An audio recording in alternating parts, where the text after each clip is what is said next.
పెద్ద ఎత్తున ఎలాడు కళ్ళాలు రోడ్ల మీద ఉన్నారు. రాష్ట్ర ప్రభుత్వం ఎన్నికల ముందు అనేక వాగ్దానాలు రైతుల పక్షాన్ని చేసింది. 70% ఈ మండల నియోజకవర్గంలో వరి పొలాలు మొక్కజొన్న అయినా కూడా మొన్న మంత్రి గారు ఆరుబాటంగా అంతా అయిపోయాక తీరిగ్గా మంత్రి గారు మొన్న బోనస్ ప్రకటించారు.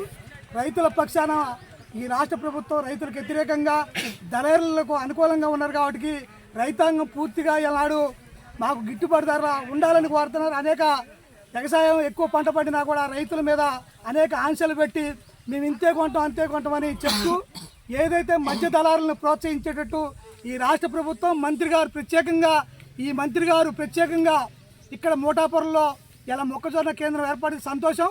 మండల హెడ్ క్వార్టర్లో కూడా మొక్కజొన్న కేంద్రం ఏర్పాటు చేయాలి. రైతులు పెద్ద ఎత్తున ఇలాంటి పంట దిగుబడి అయినా కూడా పంట కొనే పరిస్థితి లేదు కాబట్టి భారతీయ జనతా పార్టీ ఆధ్వర్యంలో నేలకొండపల్లి మండల కేంద్రంలో దశల వారి ఆందోళన రైతాంగం తరఫున చేయడానికి భారతీయ జనతా పార్టీ నిర్ణయం చేయడం జరిగింది.